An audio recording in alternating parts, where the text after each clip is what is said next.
Welcome to Promo Insiders, an ASI Media podcast that covers the topics that matter most to the promotional products industry. I'm Editor-in-Chief CJ Mitica, and today we're recapping the ASI show in Fort Worth.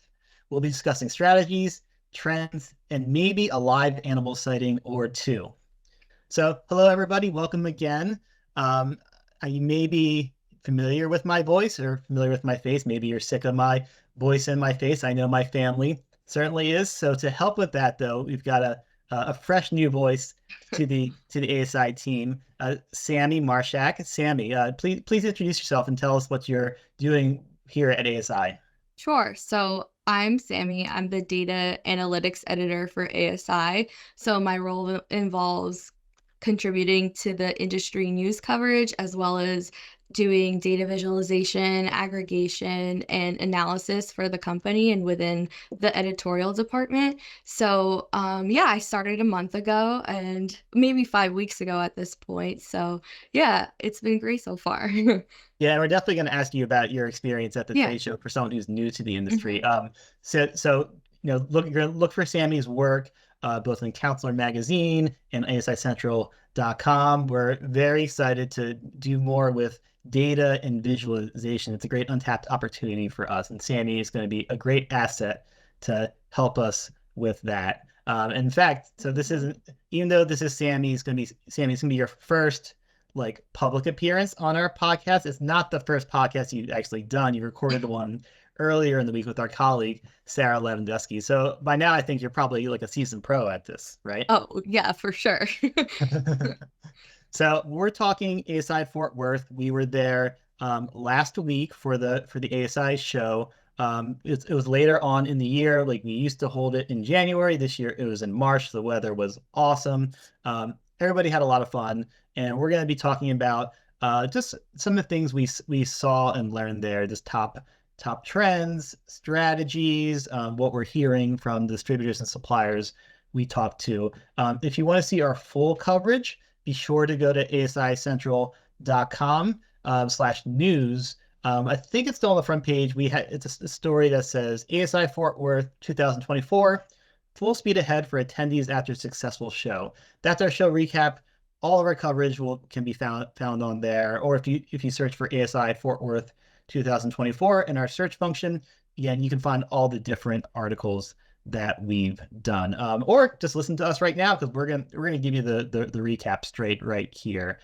So Sammy, yeah, you mentioned it, brand new to the industry, started just about a month ago, and this was your first time at one of our trade shows or any promotional products trade show. So just from the outsider's perspective, what was the experience like for you?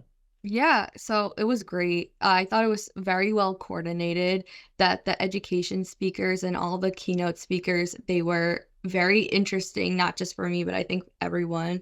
And yeah, the trade show, actually seeing the products and the suppliers and the distributors really put everything into perspective for me as someone that was writing about it for a month, but then actually getting to go in and see what real suppliers are, real distributors are, and the actual products that they sell. They were so innovative and cool, and I really enjoyed that. And yeah, so I got to really see their relationship, understand that better, kind of their wants and needs, and how that plays a role into what products they buy and how they sell to their customers. And putting faces to the names, seeing some of the suppliers and distributors that I had been writing about, heard about, but didn't actually know how to properly envision, if that made sense. And then seeing their company and their booths was awesome. So yeah. Well, what was it like seeing this sort of wall-to-wall slate of products all over on the trade show floor? Yeah, I think we talked about it when we got there. It was a little overwhelming at first, just because there were so many different people and new things. But then as you walk through it, you kind of get the hang of it and understand how to progress through it better. But at first I was like, oh my God, what's going on here? Yeah, because so Sammy, you walked around with me, and it's funny because I'm like, oh yeah, I've never heard of this company before. Or this company is new, but I've been in the industry for 16 years now as a newcomer. It must have been it's just hard to sort of have the bearing of what's new, what's established, what's popular, what's not. Yeah, and even like the relationships that already exist and how like we've been working with them in the past or I don't even know, things like that. So just Yeah. kind of catching on to things. Yeah. Yeah, and I think, your experience, which is, you handled it great. There's so much to cover and do, and you did an awesome job with it. Thank Um, you. for a new distributor in the industry or someone attending their Hmm. show for the first time, like you can see, like, it's reflected sort of like in your experience, like getting your bearings. There's just so much to take in, and so that's why we encourage our attendees, plan ahead, figure out the Hmm. companies you want to see, the people you want to meet, like, do you which education sessions you want to do, and we Right. ASI make it easier to do all those different things. But it helps to have a plan, especially if you're not overly familiar, if you don't have a handy Sherpa like me to guide you around. Oh my God. Sandy All Sherpa. right, maybe I won't use that phrase next time. So, at the show, you and I, we did the whole range of activities, right? We went to the education sessions, we walked the show floor, and we talked to a bunch of distributors and suppliers. So, tell me, Sammy, from the conversations you had Mhm. with people at the show, like what stood out to you? What were they saying? Yeah, so I think I came away with that most suppliers and distributors really had a great experience and that they go to these shows specifically because of the ideas that they get and then the products that they become aware of. And I think it really helps them put two and two together and make connections because they're seeing things physically rather than shopping online or, like even like talking online. It really makes a difference when like one distributor, for example, told me she goes to the shows because customers value touching and feeling samples. And she doesn't just want to tell them about things, she wants to show them. And so when that's the most valuable thing to her is going to the shows to get those samples and bring them back to her customers. And another distributor, for one, told me that he goes to the show because it helps him get very specific ideas for specific customers. For example, he was in the like custom leatherwork section, so he wanted to sell to those particular customers, and he was able to find leatherwork that he liked. So I think like from that perspective, and then also I'll also say that for like even the education speakers and the panelists because that was a huge chunk of the show itself like the whole first day. I think people got a lot of value for that. I think from especially from people that are maybe newer to the industry that like some people consider themselves new if they've been there for years even. I think it's just relative. And yeah, so those people were saying that it helped them see things a different way. Like certain workshops help them understand not to like underestimate their clients and to sell them the higher quality, higher value products because not just something that they think someone's going to buy because it's cheaper or less quality, if that makes sense. Yeah, So, definitely. yeah. And those are great tidbits. And I think it's Mhm. it's illustrative of, like, it's great that, like, have, like, you know, not only a plan when you go to these shows, but Right. you're on a mission. It's like I'm trying to find a certain type of product for a specific customer, or Right. I really want to learn more about this topic, whether it's social media or Mhm. or sales. That's why the shows are so great, because it can really help you, like, solve, like, crack that nut, right? Solve that Mhm. specific um Yeah. problem. Mhm. And talking with both distributors and suppliers, like, very enthusiastic. Like, suppliers were telling us it was a great show. Fort Worth is the smallest of our three shows, Mhm. and it sort of Mhm. borders more on a regional show, but it doesn't matter as much to them because they're still, like, quality candidates that they're seeing, the suppliers are seeing in terms of Mhm. their attendees. And as we learned, Sammy, in the past few years, like when Mhm. trade shows went through this pandemic related hiatus, suppliers told us, like, when the trade shows came back, like, they were getting quality over quantity. Maybe there was less Right. people attending, but the quality of the conversations they were having, that chance to spend more time and sort of tease out ideas, was much higher. Mhm. Um, and that seemed to be making a difference, for suppliers. But again, everybody was thrilled with how the show went. Like, what's the sort of the vibe you got just talking with people about their optimism for the year, how things are going, what they're Mhm. feeling? Yeah. So I think most people that I spoke with, they were pretty pleased with their sales projections and what the growth that's already been happening. Some of them didn't know and had to like refer to their husband or wife or something if they weren't the one in charge. But um but most people were like pleasantly happy with their sales, and I think they're just going there to stay on top of the industry and stay on top of like what's new as like a supplement to their already successful business.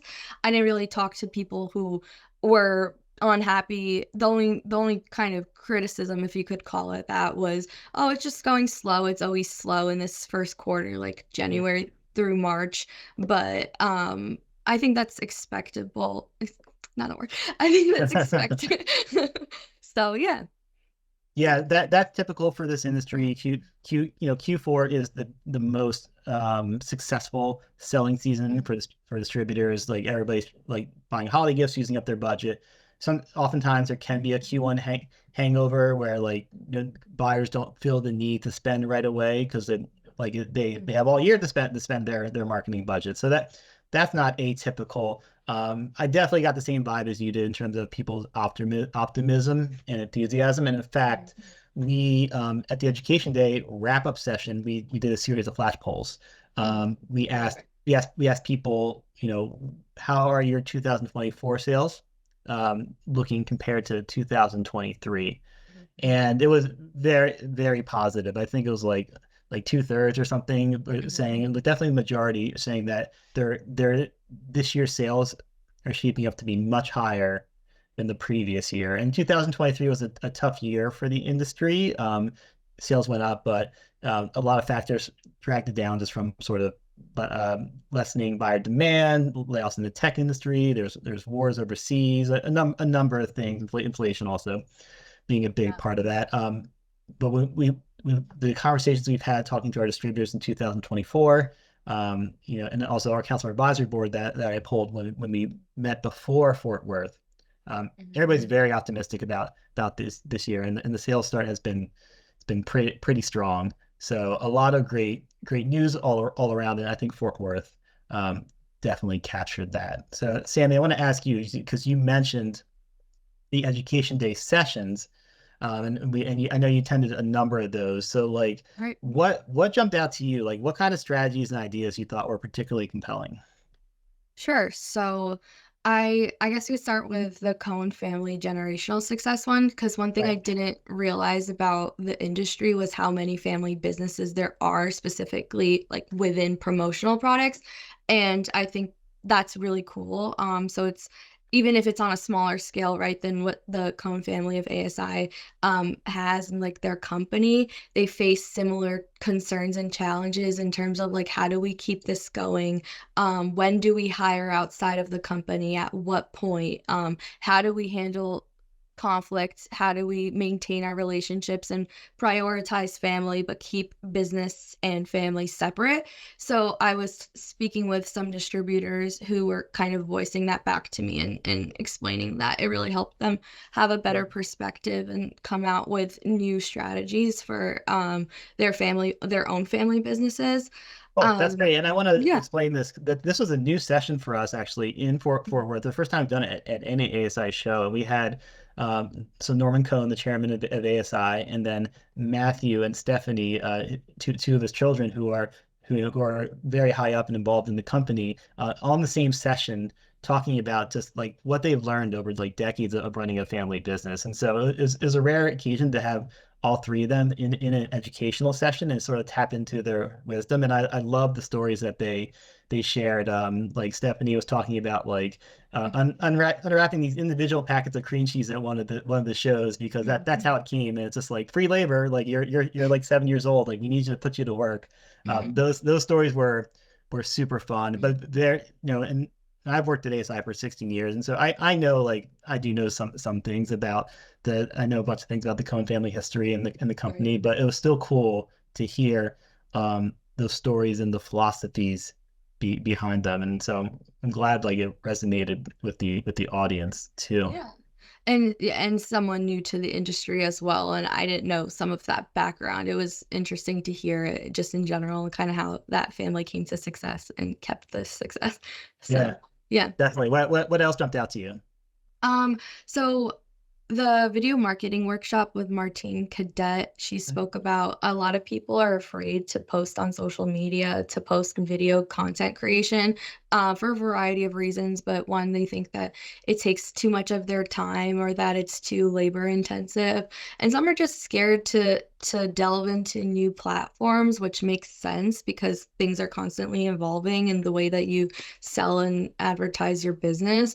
But she was just going over techniques to kind of like manage that fear. And one of the things I came out with was for suppliers and distributors to post with the intention of creating a conversation, not just creating content for conversion, for sales growth. Um, Starting conversation on social media increases your audience engagement, traction, and the amount of people that are seeing your posts. So that's going to help you inadvertently, if not directly, as it is. And another thing she spoke about was just telling people exactly what you want them to do. Like if you want them to like your post so more people see it, tell them to like it. Say, go like the post in the comments. Tell them to click this link. Like, don't just expect them to know because they don't know. So yeah. And that I could speak about some more if you would like. Yeah. Yeah, I love that those ideas and that messaging. I Mhm. attended like a similar session that was hosted by Jay Bussell about social media and how to drive sales from that. And like the philosophies behind his talk are like very similar to what Martine talked Mhm. about. Like you don't want to sort of like you don't want to just like bait and switch users. You're not just nakedly going after sales. Like you want to start a conversation. You want to build trust. Jay talked about a lot of strategies to do that in terms of like showing some behind the scenes, photo, offering educational Mhm. content, other fun things too. And that's one of the hard things I think for our industry is that the companies want to sell, right? They have a goal in mind, and they see social media as a way to that. And it's like that's not your main strategy. You want to build trust. You want to create Right. connections, and then the sales will come. So those were great ideas Mhm. from both Martine and Jay. So we also had two keynotes Mhm. at the show. Mimi Mhm. Brown was on day two, and Bruce Himmelstein was on day three. Himmelstein, I said that wrong. um, what did you like? Let's talk about Mimi first because Mimi was awesome. She had great energy. Mhm. Loved her ideas. Like, what did you take away from Mimi's keynote? Yeah, I just remember the listening exercise that she made us do with the person that was next to us and just ask them like three open-ended questions, but actually like don't interject. Don't just start like talking over them, like let them finish and like have a conversation and like listen to them and like ask questions off of those questions. And it was harder than you think because like someone says something and you want to jump in and you want to share your own experience. But yeah, the point of her that exercise was to show how salespeople can listen better to their customers and truly listen and try to like take everything the customer is saying and then come to some kind of recommendation without jumping in before they express all their like wants and concerns. So Yeah, that was an mm, awesome exercise. I had the same trouble mhm, as you, right? You want to like add your viewpoint. It's hard to just ask questions of people without inserting yourself into the conversation. mhm, But the intention is to make salespeople better listeners. It's because they want to.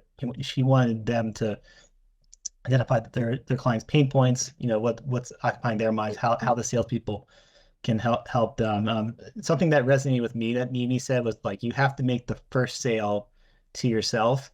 I really I mhm. really like that idea because it's basically like you need to convince yourself first. You need to be like absolutely sure of what you're doing and have to like belief in it. 'Cause if you don't, then like it's hard to succeed, right? You're just gonna Right. you're just gonna be saddled by by self-doubt. So like I love that idea, and I just love their messaging all around. Yeah.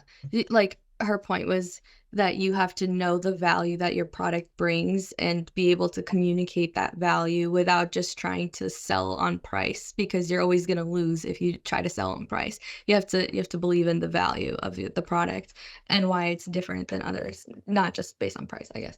But Yeah. Yeah, yeah. and her thoughts about like don't worry about the client's budget. Like if they want to buy it, they'll find the money for it. Like Mhm. that's like absolutely true. It was a great sentiment. And so Mhm. like we loved having her at the show, and Sarah Lewandowski, our colleague, recorded a podcast with her that you can find on our Promo Insiders page if you want to hear more from Mimi. What about Bruce? What you think of his talk and like his thoughts on disruption and branding?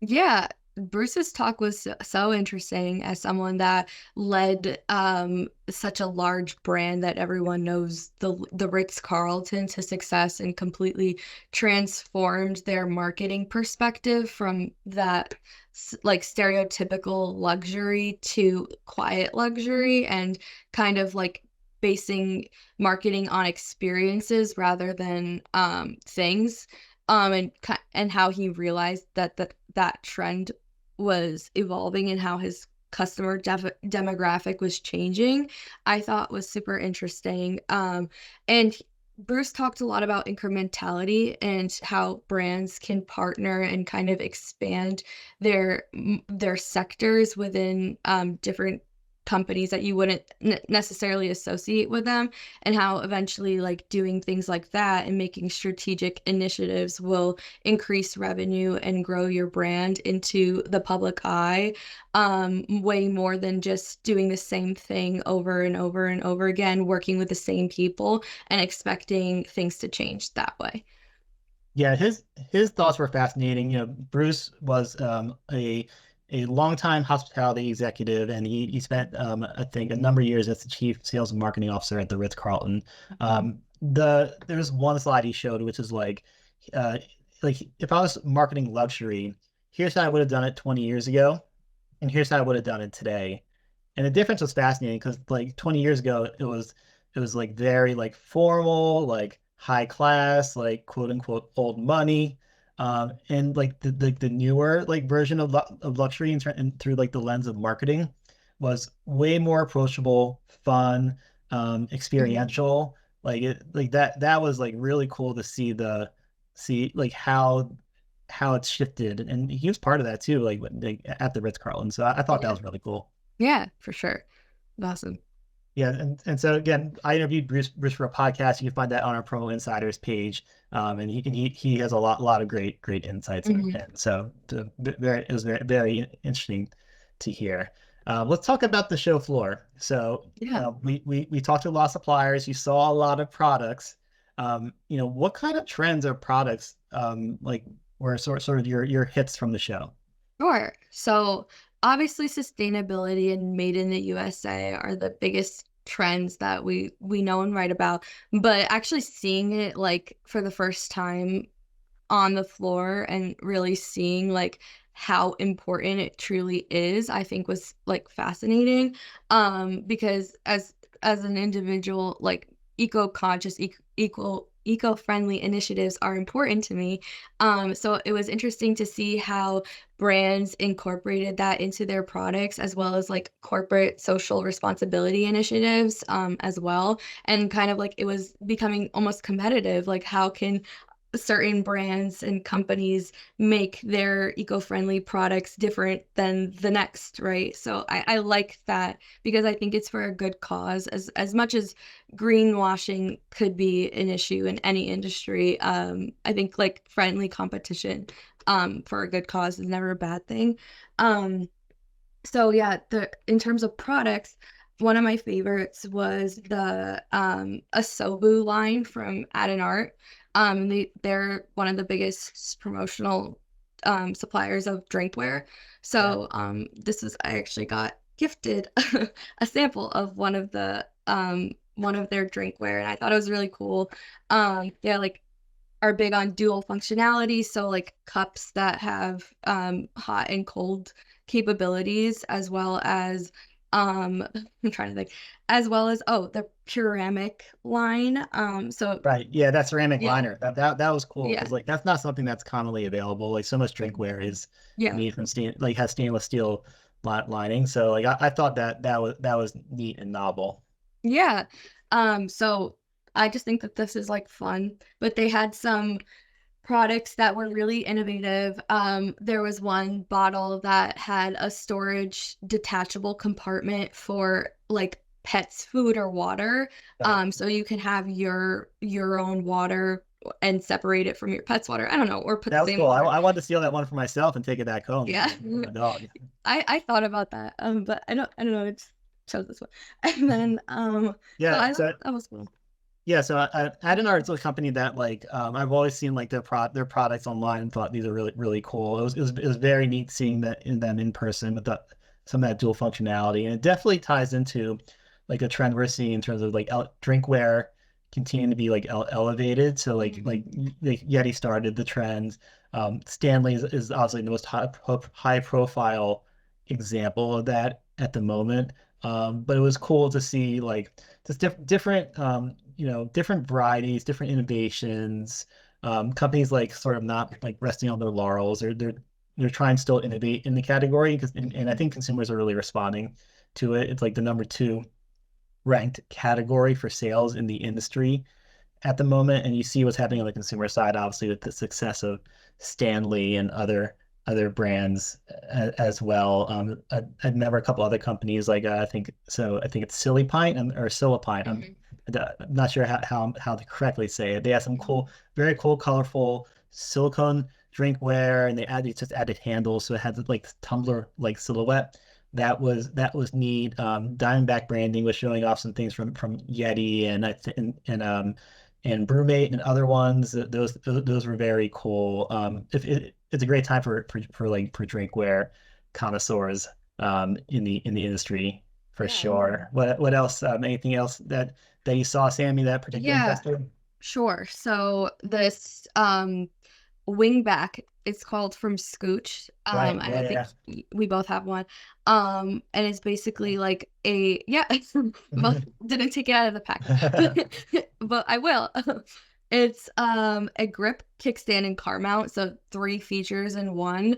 And you kind of just like press a button and then you can either grip it or like put it down. And I also like the fact that you can put it through like a horizontal car vent or a magnetic car vent. So they really like innovated in that Yeah. That was respect. neat. Yeah, from kind of just anticipating consumer needs. They're like, oh, well, what if a car doesn't have like a horizontal vent? I like that. I think that that's cool. So I like this product a lot. And even something like what back to sustainability. Like and how a lot of people when they think about promotional products they do think of pens even though the promotional products can be so much more than that, but I did like receive a sample of like pens that I thought were cool from this company called I don't know how to pronounce it, Prodear. Okay. Yeah. um I think that's correct. yeah, and I just like that they're like eco-friendly for pens were made from cardboard and like that they kind of innovated in terms of labeling them personality pens, like the pens say spend time outdoors or bring enough to share. I just think that there's ways to spin off of like the classic product. So something like this. I don't know. It's not that it was my favorite product. It was just something that kind of symbolized the trends that we were speaking about. Yeah, Yeah. that's great. There's, you know, I think what you mentioned with the pen and with these other products is that like these are sort of standard product categories in our industry, but there's Right. ways to innovate, to personalize them, to really add value for the Yeah. customers. A couple trends that I saw. So yeah, like the phone accessories, I think was a cool thing to see. Pop sockets were big a few years ago, but people are still putting all sorts of things on their phone cases. You mentioned Scooch, and we also had this one from Love Handle Oh as yeah. well. I So actually do have that one that's currently. right. Yeah. Yeah. So I think you're seeing continued innovation with phone accessories. Like it got very popular, and maybe it's not as popular as it once was still very popular, and you still find all sorts of cool things for your clients. Made in USA. The show in Texas is a huge audience for Made Yeah. in USA, and talking with suppliers like they're saying that Made in USA, like you definitely have your customers who that's what they want, like they're gonna ask for it specifically. Other times though, like it may not be a differentiator for the buyer, right? But Hmm. there are advantages to Made in USA that like are assets both to supplier and to the distributor. It's just the speed at which they can fulfill orders. Freight costs have been going up overseas again, so a domestic option could potentially save on costs, or at least make it cost comparative when maybe there's a bigger differentiator. And like in the companies that do it, it works for them. So that was like great to see. A lot of great trends at the show. Be sure to check our trend report. Again, it's online at our website. Hmm. You can find out more. Okay, this is the most important question, Okay. Sammy. Did you ride or pose with the steer at the show? I did pose with the steer. I sat on one of the steers at the gala and then I posed. Well, we couldn't even like do more than pose with the steer at the actual trade Mhm. show. But so I did what I could. Yeah. Yeah, so these steers are troopers, by the way. They're like they've been Yeah. trained from a young age to they're around people all the time. So this is like perfectly normal for them. And they like there's like bright lights and a lot of people and like nothing phases these animals and that kudos to their handlers for doing a good job. But I did have to take a photo with them. I was in Yeah. Texas. When otherwise, Sammy, are you going to say you had the opportunity to pose with a longhorn steer? I've never thought about it that way, but I guess never. So Yeah. thanks, Bam Bam, for that photo op. It's just another reason to attend our great ASI Mhm. shows, of course. So, all right. So, Sammy, as we're wrapping up here, what are some sort of final thoughts or takeaways that you left the show with? Yeah, it was great. I'm really happy that I got to go so early on into starting at ASI. And yeah, I'd be interested to see like how things change based on where the show is. Like I know Orlando and Chicago and Texas had a very particular like demographic, a lot of people coming from the South with like certain trends. So it's interesting to kind of see how that happens all across the United States and ASI's role in shaping that and connecting suppliers and distributors and building that network. So, yeah, I guess overall it was great. Fantastic. Yeah, and our hope is that Sam, you'll get to attend our other trade shows in the Mhm. future. For everyone listening and watching, our next show is in Chicago, and that's in July. You can go to asishow.com right now, and you can register. I can attest that show is super fun. Chicago is great in the summer, and it's really sort of the only show of its kind in the industry during that time. Mhm. So it attracts companies, people from all over the country. It's definitely worth the trip. We'll find room in the budget, Sammy. See if we can take you along. Okay. All Sounds good. right. Well, thank you again, Sammy, for joining us, doing a great Mhm. job on your first podcast. Thank you. And Appreciate it. thank you to all our listeners, our readers. Again, check out our coverage of Fort Worth on asicentral.com/news. Have a great rest of your week.